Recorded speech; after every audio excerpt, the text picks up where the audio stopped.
الشيطان الرجيم.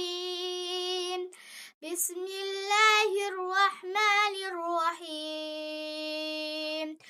ألم ترى كيف فعل ربك بأصحاب الفيل؟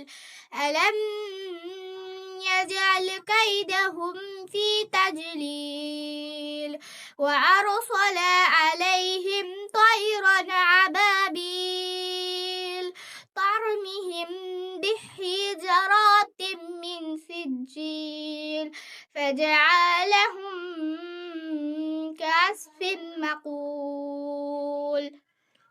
তো শুনলেন, আমার ভাগ্নি মাদ্রাসায় পড়ে, অবশ্যই তার জন্য দোয়া করবেন। আরও আগামী দিনে যেন আরও নতুন নতুন ভালো কোনো সুরে নিয়ে আপনাদের মাঝে আসতে পারি। তো এতটুকুই, সবাই ভালো থাকবেন, সুস্থ থাকবেন। আসসালামু আলাইকুম।